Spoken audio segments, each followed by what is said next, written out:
Now we're joined by Hall of Fame promoter Bob Arum, the legend himself.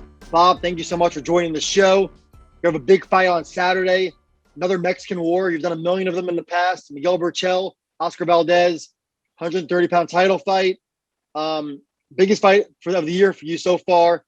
What fight does this remind you of, if any, of all the Mexican fights you've done in the past? Well, there have been great Mexican fights that I've done, but this reminds me most of Morales and Barrera, particularly the first fight. I mean, that was the most incredible fight. I remember it like it took place yesterday.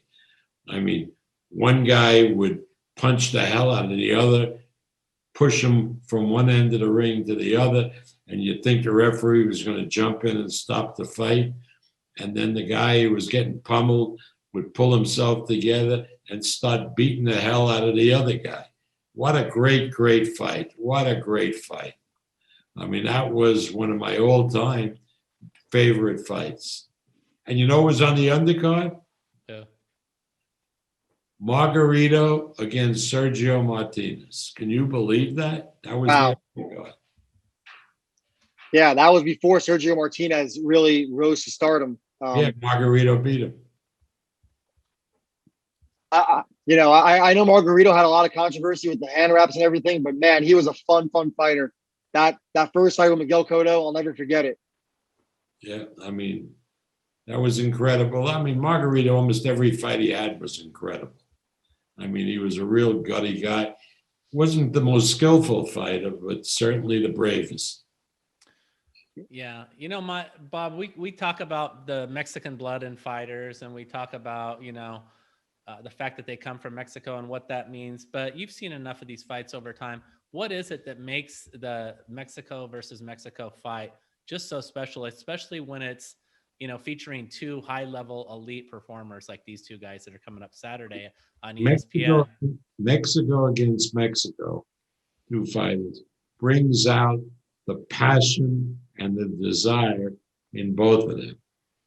If a Mexican fighter fights somebody from a different ethnic group, or even a Mexican fighter against a Mexican American, they want to win and they fight like hell, but it's not the same kind of machismo as when they're fighting each other, particularly if they're elite level. Somebody asked me, I've been doing interviews all day, somebody asked me, what's next for the winner? I said, look at it from the standpoint of the two fighters. For the two fighters, there's no what next. The guy who wins goes with his chest puffed out in Hermosillo, in Guadalajara. He's number one. The guy who loses is only hoping to get a rematch done in the future. Yeah, absolutely. I thought it was fascinating. I just did a story on this fight, and I spoke to Barrera and Morales, and Barrera actually told me he's so high on this fight, he thinks that the back and forth is going to exceed his fight with Morales. I mean, talk about the fight itself. Obviously, you've got if it does, people watching will get heart attacks, because that fight was absolutely the way I remember it. Back and forth. Morales is pounding the hell out of Barrera. Suddenly, Barrera pulls himself together, starts pounding him. It wasn't a lot of, each guy throwing punches at the same time. They took turns. It was what a great fight. If this fight comes anywhere close, no less exceeds it, it will be a classic for our time. Yeah, speaking of our time, Bob, it just feels like to me that there's been a dearth of high-quality action fights over the last few years, particularly when we're talking about Mexico versus Mexico. Do you agree? And if so, why is that not the case? I don't know. I mean, the tendency has been more to match Mexicans against non-Mexicans. For example, another gutty, unbelievable Mexican, Zepeda, who fought the Berchelt. Yeah, that was the fight of the year. But again, we've had Mexican and Mexican, but Mexican national against Mexican American, like Zepeda and Ramirez. That was a very, very intense fight. Yeah, and what's interesting to me is you have Oscar Valdez here. He was an Olympian, represented Mexico. He's been an action fighter for a long time, but in my opinion, he hasn't quite reached the level that a lot of people expected him to. But with a win over Berchelt, then he has. All that is erased. And, when if you presented that to Oscar, who I know very well, he would shrug it off. For him, beating Berchelt, he don't care about pound for pound. He don't care about the acclaim of you or anybody else. He just wants to beat Berchelt so he can puff his chest out when he's walking in Hermosillo or Guadalajara. He's going to need to do some things, though, Bob, because he is the naturally smaller guy. He's coming in with 5 inches less of reach. And, Miguel Berchelt is just such a ferocious knockout fighter. Valdez is going to have to lean on his intellect. And I know that, now he's working alongside, a great trainer in Eddie Reynoso who has Canelo Alvarez. Is this a battle of just that brawn of Berchelt versus the brains of Valdez? Well, to some extent it is, because clearly Berchelt has the physical advantages. As you said, he's the bigger guy, has the bigger reach, and punches harder, I think. But Valdez punches pretty hard himself and has an amazing boxing intellect, which unfortunately for him, even though he's won all his fights, he doesn't use all the time, because sometimes he forgets himself and likes to revert to what he likes best, is just the brawl. But I think Eddie Reynoso, who's his great trainer, will rein him in and have him fight a more intelligent fight. I mean, when you look at a guy with a 0 in the loss column, you're always impressed, especially when they're at this level. And Oscar's done some things. I mean, we've seen those fights against Cervania and against Scott Quigg, where he had the fractured jaw, where he is just kind of hell bent to never lose a fight. That has to mean something going into this fight. And I think that, to me, that sets up the dynamic of there is going to be no give in either man. Yeah, I mean, that's absolutely true. I mean, Oscar is one of the most courageous guys in the ring that I've come across. I mean, he's a guy who refuses to lose.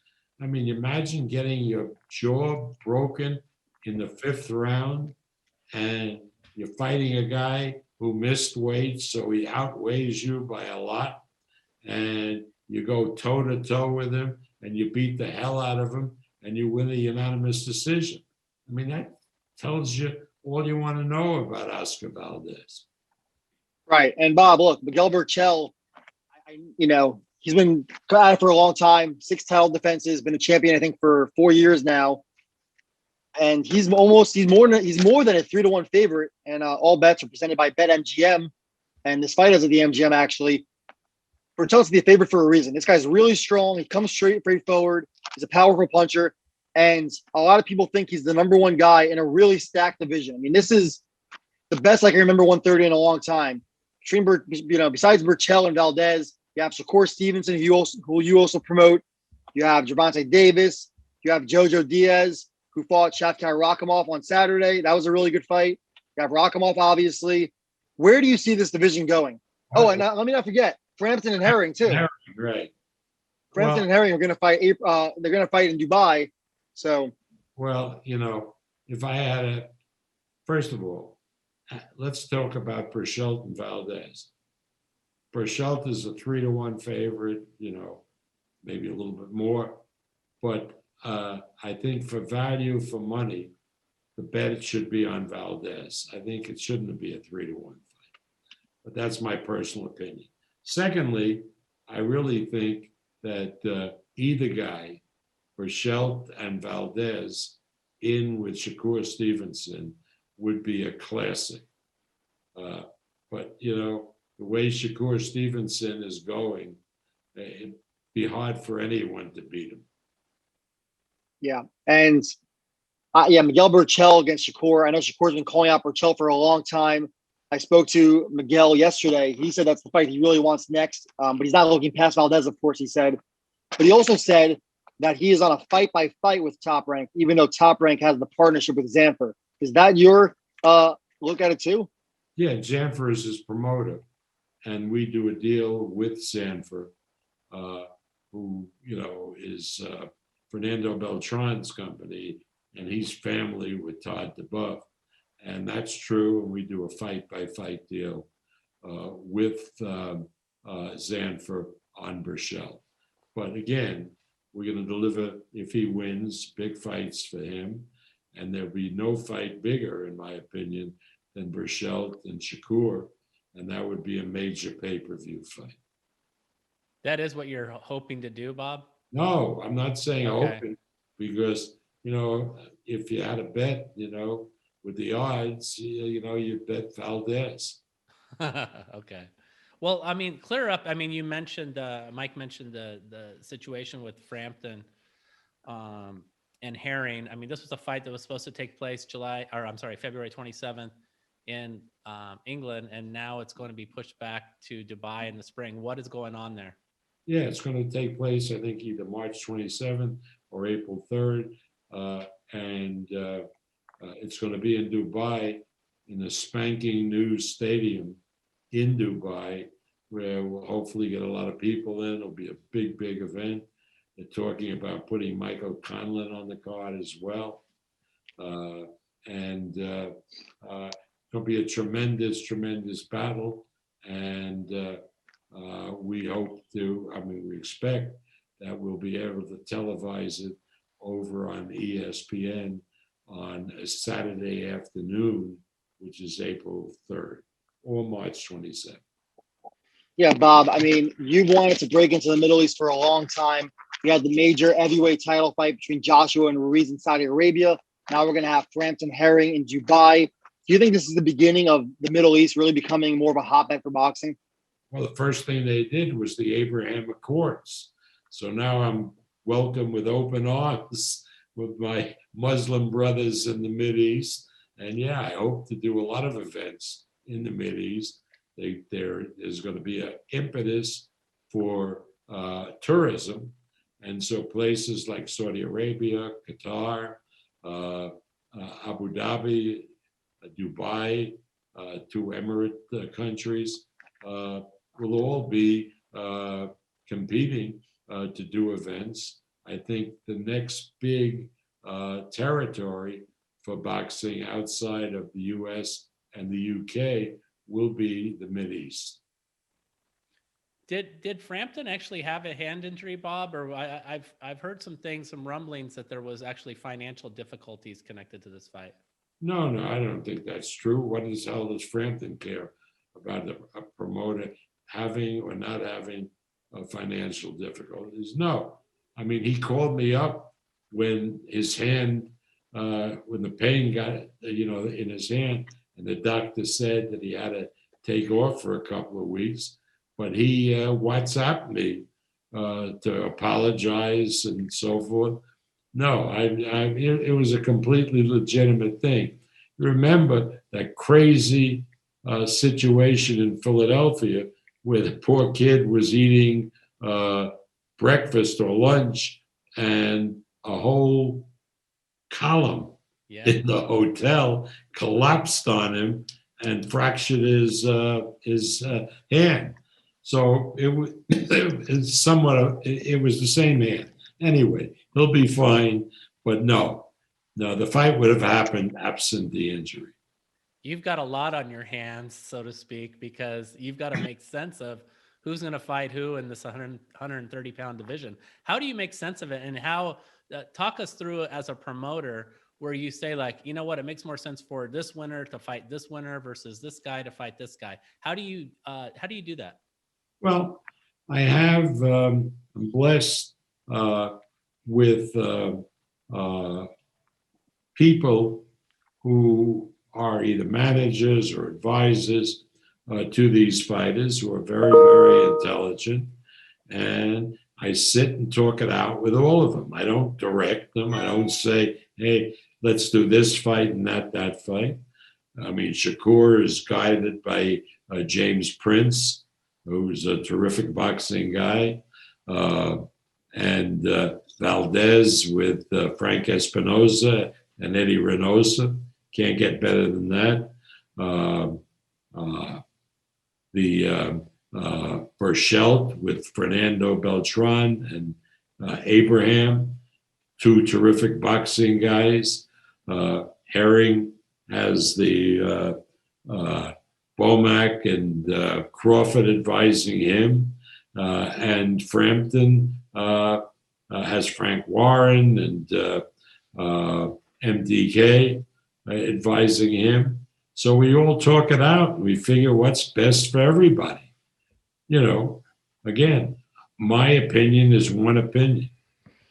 Yeah. Now, Bob, you've got some other business to tend to. I know with your unified lightweight champion, Teofimo Lopez, who surprisingly is heading toward a possible purse bid situation next week. What is happening with that situation? And can you foresee a scenario where Top Rank ultimately will strike a deal with Teofimo and get that fight to take place? Well, the purse bid was supposed to be held today, as you know. Yes. And because of the severe storm in New Jersey, it's been postponed. I think it'll take place on Tuesday. So up to today, we hadn't been able to reach agreement with either fighter. There's no indication that we're going to reach an agreement now. So it'll go to purse bid, and whoever puts the highest bid in will get the fight. Understand, Teofimo's has a 3.5 year contract with us. If somebody else outbids us and does the fight, it's a one-off, not the end of the world. I mean, Campos is a pretty good fighter, but he's not elite. And, you know, you talk about Berchelt and Valdez, a 3-1 fight. That's probably a 30-1 fight. So if it goes elsewhere, it goes elsewhere. And afterwards, Teofimo comes right back to us. So it is what it is. I'm not happy the way it's played out, because my whole experience in boxing is the fighter deals with the promoter, and the other side is the adversary. In this case, for some reason, the fighter who's promoted by us and the other fighter colluded together to see if they can get the most money. They didn't do anything illegal, but it was not a wise thing, in my opinion, looking at the long picture for Teofimo people to do. But they did it. And so now we're in purse bid, and there's a way that gets resolved in a business-like manner. Right. And when you talk about the long run with Teofimo Lopez, obviously this guy, you know, darts into prominence with his victory over Lomachenko. And you would say, like, you want to keep that relationship on sound footing. I mean, how is it? Are you fearful that letting it get to the point where the star fighter Teofimo Lopez is now pissed is going to be something that you're going to have to deal with at a later day, where now there could be like this? Well, he's not pissed. He's not pissed because he never told us how much he wanted to get, right? We never had that conversation. They immediately ran off and colluded with each other, which they're entitled to do. They didn't do anything illegal. So if anybody should be pissed, it should be us, because that's not the way a fighter deals with his promoter. That will come about when we have a winner with Ramirez and Taylor, and we're looking for an opponent for the winner. That's when the chickens come home to roost. At the end of the day, what you're saying, though, is that you are not going to be promoting Teofimo's next fight. No, I'm not saying that at all. What happens if we're the highest bid? Okay, Bob. Right? Yeah, absolutely. I mean, there will be a bid play. We're going to put a bid in that's not a ridiculous bid. That's a bid that's, I think, what the fight is worth. And if we're outbid, we're outbid. That is the way it works, right? Right. But there are more parties at play here. You know, there's ESPN that's built Teofimo Lopez up on their network. They don't want to see him go to another network. I know that. Well, okay, but if he does, he does. The world doesn't end that way. I mean, look, that was a threat that they had to get us to pay more money than we were willing to pay. But we've talked to the ESPN people, we've explained the situation, and they're 100% on board. You know, you have a lot of big fights coming up. What's going on with Taylor Ramirez? You mentioned Taylor Ramirez. Is that still looking forward for May 22nd? Well, again, that will take place in the spring. We virtually have a meeting of the mind with both fighters. But next week, we'll have a meeting of the mind and we'll send out the contract. Now, whether the fight is on May 22nd or early June or something like that, that remains to be seen. But it will be in the spring. Now, why do I say that? Because if we, a lot of it depends on this pandemic. If it's unlikely that we could do a lot of spectators on May 22nd, but on June, we could do this, 50, 60%, maybe full capacity. We would put it off a month later because the gate will be very, very large in that fight. The fight definitely will take place in the United States, and I would love to do that fight in Las Vegas. And Bob, I know from the start you've been outspoken about how serious COVID is, and you've been big on protecting everyone, protocols, whatnot. You were the first ones doing fight Top Rank in June.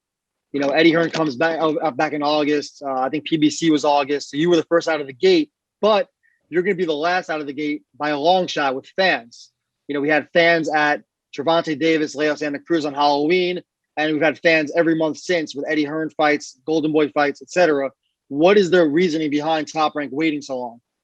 Because we wanted to make certain that things were not as dire as they could be. And I think it's time now to come out of bubbles and do fights with spectators. And this will be the last fight that we're planning, unfortunately, Berchelt and Valdez, without spectators. From now on, there'll be spectators, maybe limited to a certain percentage, but we'll only do fights with spectators. Because without spectators, no matter how good the fight is, it takes away from the excitement. Yeah. And also cuts off a revenue stream. For sure. Yeah, and we're going to see about 14,000 fans at Canelo Alvarez against Avni Yildirim next week in Miami.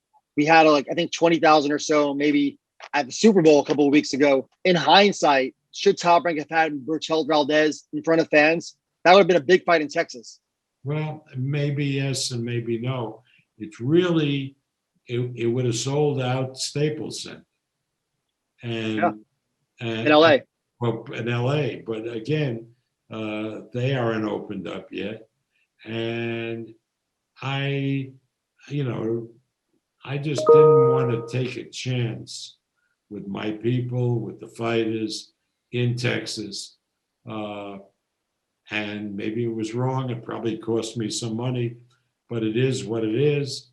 And in retrospect, would I have done something different? Probably. But, we're going to get a great fight on Saturday, unfortunately, without spectators. Bob, you're going to make some of that money back when Tyson Fury fights Anthony Joshua. Do you have so. What's that? I would hope so. Do you have any update for us about where the negotiations for that fight stand? And are we getting any closer to having a venue finalized?